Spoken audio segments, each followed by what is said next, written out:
সময় যে ঠিক কখন কিভাবে চলে যায় সেটা আসলে আমরা কেউই খুব একটা বেশি আঁচ করতে পারি না। আমাদের মাঝে, মাঝে মনে হয় যে সবকিছু চোখের পলকে হয়ে যাচ্ছে। এই তো ভিডিওটা কিন্তু খুব বেশি দিনের না, কিন্তু তারপরও বেশ কয়েকদিনই হয়ে গেল। এই ধরেন সপ্তাহখানেক। এই ভিডিওগুলা ঈদের আগের, মানে রমজানের। তো এটা হচ্ছে আমি যেদিন কসবা থেকে ভৈরব চলে আসবো সেই দিনকার সকালবেলার ভিডিও। আমি বাসার জন্য একটু পেটিস বানিয়ে নিয়ে আসছিলাম। আমার ভাই, আম্মু, বাসার সবাই আমার হাতের পেটিসটা অনেক বেশি পছন্দ করে। তো এই তো প্রথমে আমি পেটিসের পুরা ভিডিওটা আমি করিনি, কারণ যেহেতু সময় কম ছিল, অল্প সময়ের মধ্যে সব কিছু রেডি করতে হচ্ছিল তাড়াহুড়া করে, তাই আর ভিডিও করতে পারিনি। তারপরও একেবারে ভিডিও না করলে আপনাদের সাথে কি শেয়ার করব সেই চিন্তা করে ক্যামেরাটা বের করে ভিডিওটা অন করে ফেললাম। তো এই তো আমি পেটিসটা বানিয়ে এটার উপর ডিমের একটা প্রলেপ দিয়ে দিলাম, যাতে করে ওভেনে দেওয়ার পর এটার কালারটা খুব সুন্দর আসে।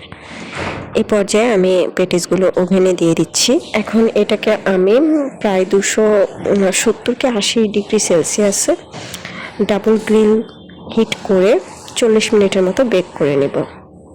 আমার এই ওভেনটা মিয়াকো খুবই ভালো, বেশি দিন হয়নি কিনেছি। এটা আসলে আমার বিয়েতে গিফট পড়েছে। এই তো এটা হতে থাক, ততক্ষণে আপনাদের সাথে আরও কিছু কথা শেয়ার করি। ভিডিওর এতক্ষণ পর্যন্ত যারা এখন আমার এই ভিডিওটি দেখছেন, আপনাদের কাছে যদি আমার এই ভিডিওটা ভালো লাগে তাহলে একটা ছোট্ট লাইক দিয়ে দিবেন, আর যদি খুব বেশি ভালো লেগে যায় তাহলে আমার চ্যানেলটাকে সাবস্ক্রাইব করে আমার পাশে থাকবেন। নতুন হিসেবে আপনাদের এই অল্প একটু সাহায্যই আমাকে কাজ করার প্রতি আরও বেশি আগ্রহী করে তুলবে। এই পর্যায়ে আমি একটু খুলে দেখছিলাম যে আমার পেটিসগুলো ঠিক কত দূর হয়েছে। খুলে দেখলাম যে এখন আরও বেশখানে একটু খোয়া বাকি আছে। আবার এটাকে দিয়ে দিলাম এবং শেষ মুহূর্তে এটা ঠিক দেখতে এমনটা হয়েছে। আলহামদুলিল্লাহ, দেখতে কিন্তু খুব ভালোই হয়েছে আর খেতেও বেশ মজাদার হয়েছে।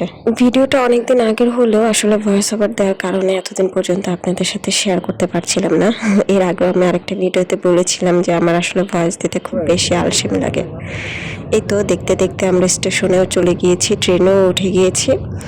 আমরা 3টা-4টা ট্রেনে এসেছিলাম কসবা থেকে ভৈরবে।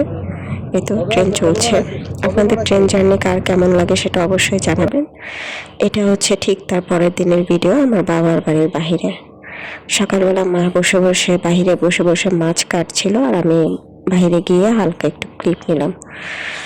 আমাদের বাড়িটা খুব বেশি বড় না, আবার ছোটও না, মোটামুটি আলহামদুলিল্লাহ, তবে একটা শান্তির জায়গা। এই তো আম্মু বাইরে বসে মাছ কাটছিল।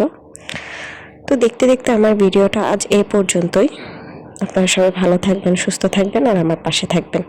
আল্লাহ হাফেজ, আসসালামু আলাইকুম।